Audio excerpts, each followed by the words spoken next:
Bonjour à tous, j'espère que vous allez tous bien. On se retrouve aujourd'hui pour une vidéo qui, pour le coup, sera complètement de saison. C'est une vidéo pour Halloween, donc on va pas se mentir, il y en a énormément en ce moment sur YouTube et de toute façon, il y en a toujours énormément sur YouTube, que ce soit des tutos, des maquillages, des recettes. Enfin bon, apparemment Halloween, ça fait l'unanimité.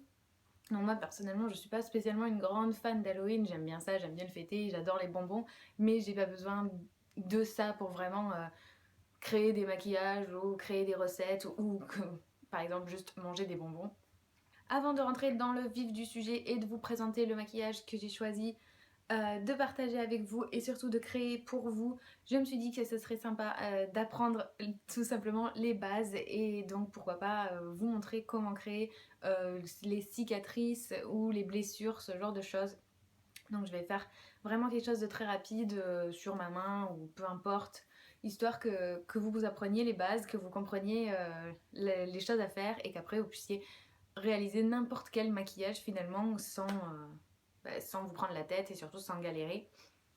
Donc voilà, j'espère vraiment que le principe vous plaira. Je sais pas si il y a certainement un millier d'autres vidéos sur ce thème et sur ce genre de choses sur YouTube, mais voilà, moi sur ma chaîne, ça m'intéressait davantage de commencer Halloween et les make-up Halloween avec la base, avec vraiment les principes de base et apprendre ce que c'est une cicatrice ou une blessure avant de vous présenter carrément un maquillage entier, complet du visage.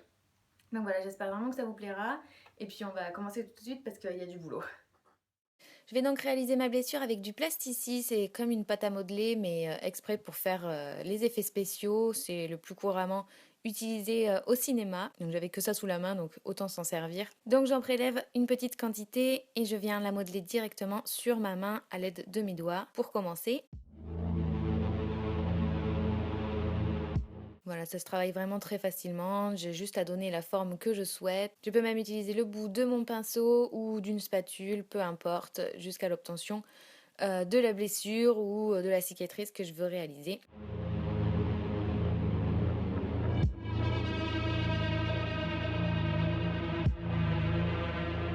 Ensuite, je vais la recouvrir de fond de teint. Donc là, en l'occurrence, ce sont des produits que je n'utilise jamais, donc je vais en profiter. Donc là, c'est le Perfection 10 heures de chez Sephora en teinte crème. Je sais pas si ça vous intéressera, mais au moins je vous le dis. Donc je recouvre toute ma blessure et je vais venir la poudrer avec, pareil, un produit que j'utilise jamais, l'Invisible Powder de chez Kiko.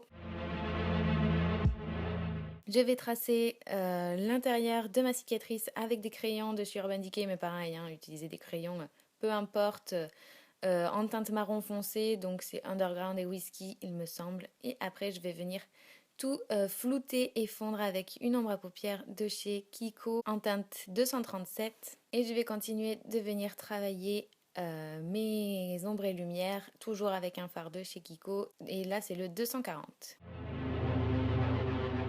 Ensuite, je vais venir utiliser le 208, toujours de chez Kiko, c'est un rouge. Je vais donc le placer dans ma blessure pour commencer à créer l'illusion de la coupure et du sang. Et je vais venir intensifier tout ça donc avec des fards de la palette Vice 3 de chez Urban Decay.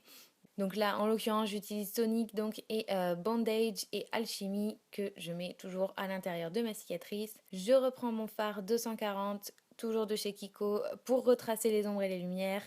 Et enfin, avec le noir, pareil, de chez Kiko, donc c'est la teinte 295, je vais tracer tout simplement l'intérieur de ma blessure pour vraiment faire ressortir l'intensité de la coupure. Étant donné que je n'avais pas mon faux sang sous la main, on va faire avec une autre technique, donc c'est des rouges à lèvres liquides, là en l'occurrence c'est le rouge infusion de chez Sephora, et c'est en teinte Red Essence.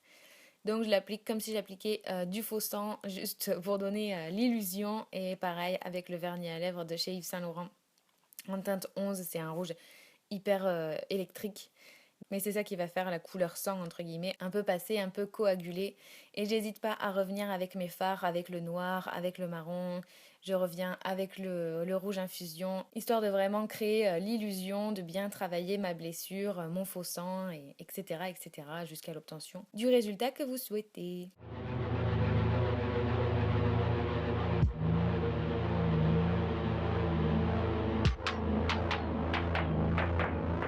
Après ça, c'est juste un petit tips, c'est mon truc à moi, mais n'hésitez pas à mettre un fixateur par-dessus, histoire que ça tienne vraiment toute la nuit en l'occurrence pour Halloween. Donc voilà, j'espère vraiment que ce tuto vous aura plu.